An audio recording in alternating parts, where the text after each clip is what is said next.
O pacto também ele deve ser negociado com os gestores estaduais.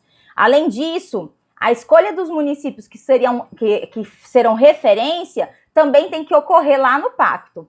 Por isso se diz que o funcionamento do sistema público de saúde ocorre de forma referenciada, né? Quando eu preciso referenciar, contra-referenciar.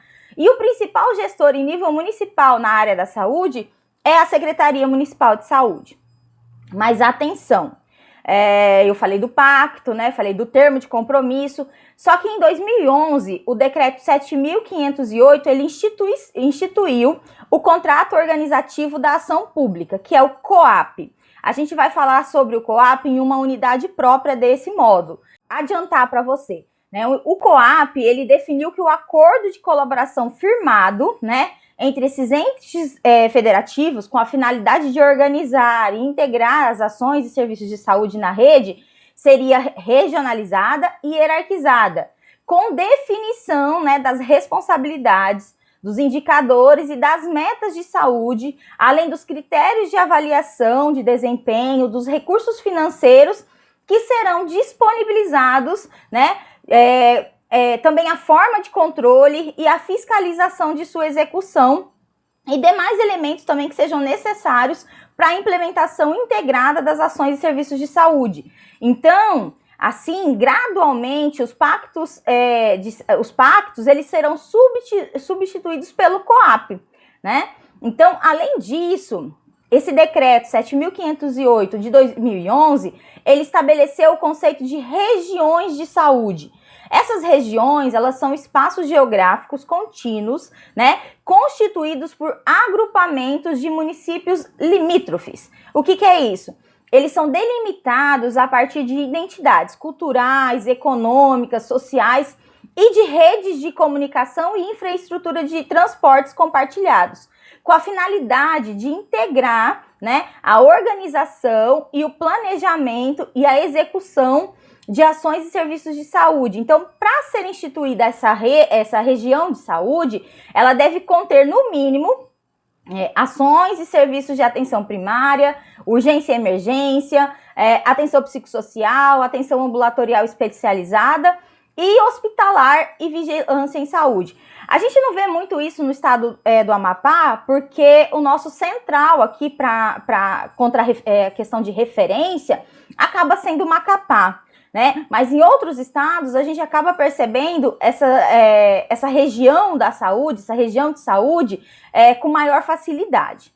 E os recursos do SUS, né? Embora o atendimento prestado no SUS, né, aos cidadãos, ele seja totalmente gratuito e ele não seja cobrado diretamente, a gente tem que ficar em mente que a sociedade paga por esses serviços, lá quando ela paga os seus impostos.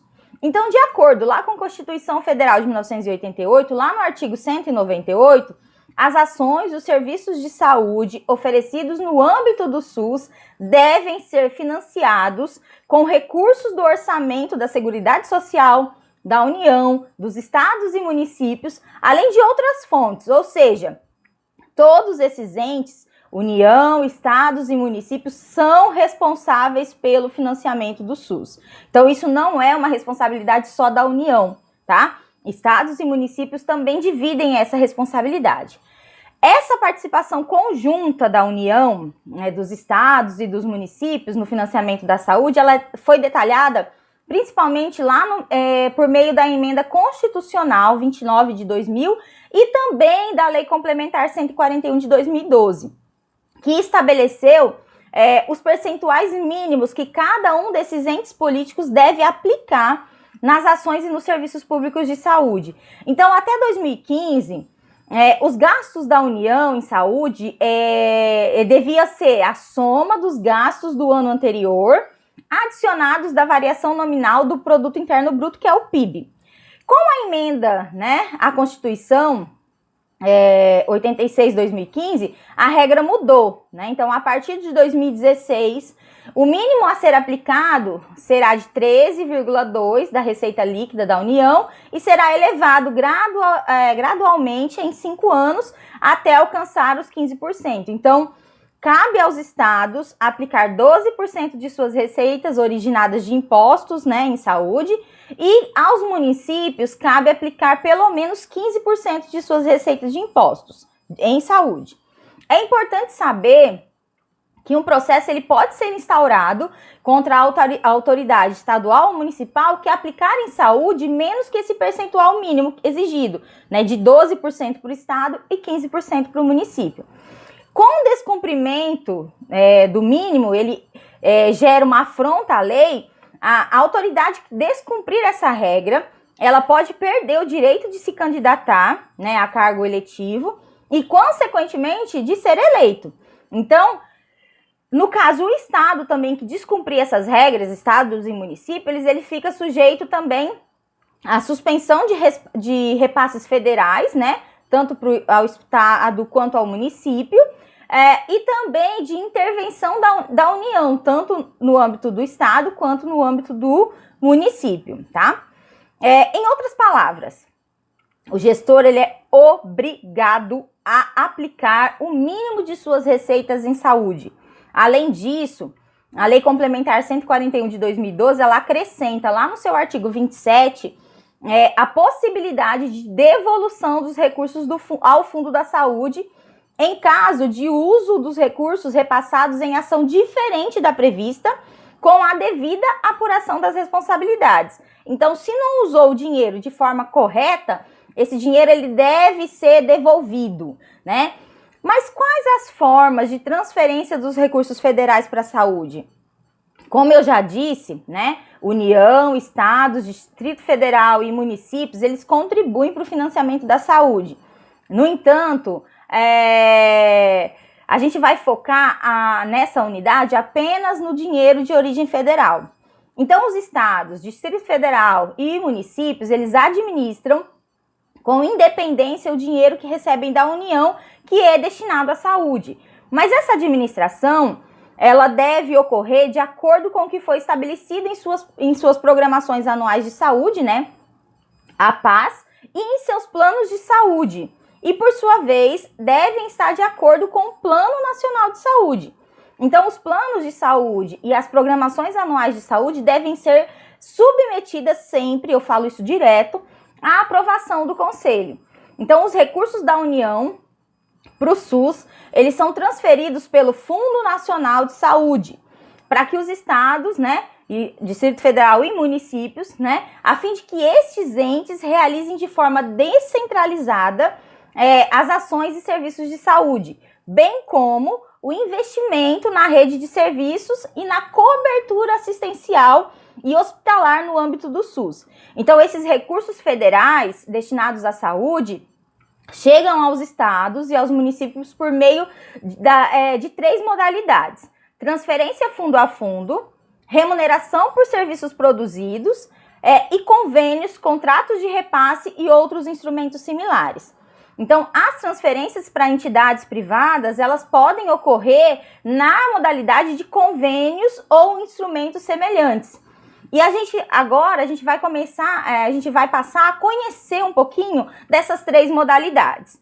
Então, o que é a transferência fundo a fundo?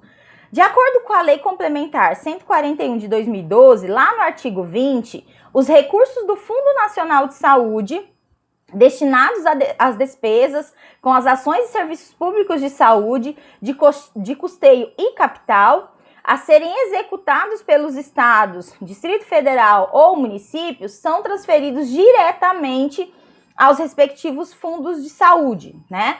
De forma regular e automática, dispensada a celebração de convênio ou de outros instrumentos jurídicos. O que é isso?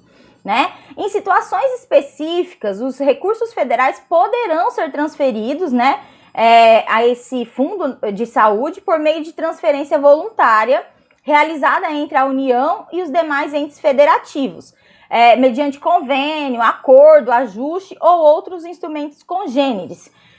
Mas é importante que a gente saiba que o que são fundos na área da saúde. Então, os fundos na área da saúde ele vai depender dos entes federativos.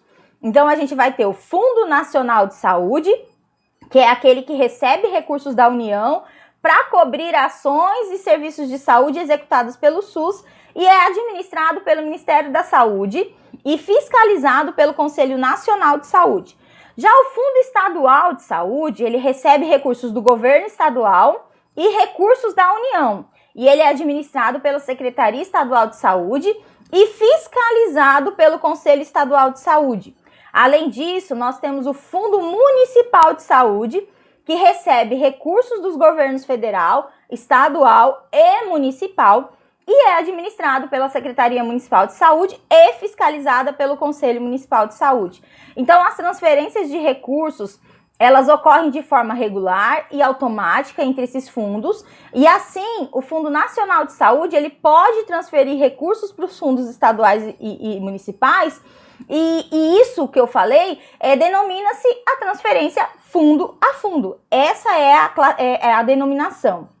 Então, ao lado dos planos de saúde, das programações anuais de saúde, dos próprios relatórios de gestão, os fundos de saúde, eles representam um instrumento muito importante para a gestão dos recursos do SUS, destinados principalmente a financiar as ações e serviços de saúde. Então, é a partir do acompanhamento desses fundos, né, que os gestores podem fazer o planejamento de como o dinheiro deve ser gasto e com qual prioridade. Então, as receitas e as despesas ocorridas no Fundo de Saúde devem ser acompanhadas pelo Conselho de Saúde. Isso é importantíssimo. Além disso, é importante lembrar também que o Fundo Nacional de Saúde, ele faz o acompanhamento e o controle do dinheiro, que é repassado aos estados e aos municípios. E para isso, uma das medidas que o Fundo Nacional de Saúde promove é o encaminhamento, né, tanto às assembleias legislativas, às câmaras municipais e aos conselhos de saúde, uma notificação sobre todo o repasse de recursos que foi realizado para determinado estado ou município. Então é importante que você que você conheça essa notificação, conheça esses dados. É importante saber que caso haja alguma dúvida ou diferença nas informações prestadas pelos gestores e pelo Fundo Nacional de Saúde, você também pode consultar o endereço do Fundo Nacional da Saúde na internet, que fica disponível no endereço eletrônico www.fns.saude.gov.br, tá? Então, a gente conheceu um pouquinho sobre o fundo a fundo, a transferência fundo a fundo. Mas nós também temos um outro tipo, né, de transferência, que é a remuneração por serviços produzidos. O que é isso? Nessa modalidade de financiamento, é feito o pagamento de forma direta aos prestadores de serviços hospitalares e ambulatoriais realizados em instituições já cadastradas no SUS. Então, é preciso lembrar que as instituições onde os serviços são prestados, eles não precisam ser necessariamente públicas. Elas podem ser privadas, mas essas instituições, elas precisam estar cadastradas e credenciadas para poder realizar esses procedimentos, como é o caso do Hospital São Camilo dentro do nosso estado. Para que haja o pagamento aos prestadores de serviços, é necessário que apresente a fatura, né? E essa fatura ela é calculada com base nas tabelas de serviços do Sistema de Informação Ambulatorial, que é o SIA, e o Sistema de Informações Hospitalares, que é o SIH. Ambos os dois sistemas são do Ministério da Saúde. É importante que a gente saiba que essas tabelas mostram de forma bem específica quanto custa cada procedimento. Então, não é a instituição que vai colocar o valor, né? Já existe uma tabela dentro do SUS. Em geral, esse tipo de pagamento por produção, ele ocorre na relação entre gestores, né, estaduais ou municipais e os prestadores, né? Então, a União repassa o recurso aos fundos, né, estaduais ou municipais, e esses entes federativos, eles mantêm o relacionamento com esses estabelecimentos de saúde. Então, vamos dar um exemplo. Fundo Nacional de Saúde repassa o dinheiro para Fundo Estadual de Saúde, né? E através das secretarias a gente acaba repassando para essas instituições que são conveniadas, né? Que são rede privada, vamos dizer assim. Então, é importante que você, enquanto conselheiro, saiba que esse tipo de pagamento ele não pode acontecer sem limites, né? existe sim um teto financeiro, ou seja, um valor máximo para o pagamento dessas faturas. Esse teto, ele é calculado com base em alguns dados, né, daquela determinada região. Então, em relação ao número da população, quantidade de habitantes, né, o perfil epidemiológico, a rede de saúde, a estrutura dessa rede. Então, esse teto já é pré-calculado. Então, não fica, né, livre, né, não fica, vamos dizer assim, sem limites para esse gasto. Existe um teto que precisa ser respeitado. Quando a gente fala também de outra modalidade de repasse de recursos, a gente fala de convênios, contratos de repasse e outros instrumentos similares. Então, o que é isso? O convênio, ele é um tipo de acordo, né, que é realizado entre o Ministério da Saúde e órgãos ou entidades federais, estaduais ou municipais. Pode ser celebrado também com entidades filantrópicas, né, organizações não governamentais, as ONGs e outros também. O convênio, ele tem o objetivo de financiar projetos específicos na área da saúde. E o interesse daquele que faz o acordo com os mesmos, né, a fim de alcançar uma mesma finalidade. Como, por exemplo, a gente tem interesse de construir um hospital, de reformar um hospital, ou comprar um equipamento, ou colocar em prática alguma ação fundamental para o sucesso de alguma política de saúde no estado ou no município, pode ser feito através de um convênio, né? Ao contrário das transferências fundo a fundo, que elas são obrigatórias, né? A transferência desse dinheiro por meio de convênios, ela só acontece de forma voluntária, né? Então, ela não é obrigatória. As transferências obrigatórias são aquelas transferências de recursos determinadas pela Constituição ou por leis, em que não há intervenção da autoridade pública sobre seu repasse ou outro ente. Já as transferências voluntárias, elas são aquelas em que há uma decisão da autoridade pública e que podem ser feitas por meio de contratos, convênios ou acordos para alcançar alguns objetivos que são comuns entre os dois agentes, né? Então, todo convênio, ele precisa antes apresentar um plano de trabalho, né, que vai informar quando e como aquela atividade vai ser executada, como aquela ação vai ser executada. E o repasse do dinheiro, ele é feito com base no cronograma físico, né, e financeiro que faz parte do plano que foi apresentado. Esse dinheiro, ele vai ser repassado por meio de convênio, ele não pode ser utilizado para finalidade diferente daquela que foi prevista no convênio. Você também pode obter mais informações sobre esses convênios consultando a publicação de convênios e outros repasses que fica disponível lá no endereço eletrônico do Tribunal de Contas, Tribunal de Contas da União, que fica disponível no www.tcu.gov.br.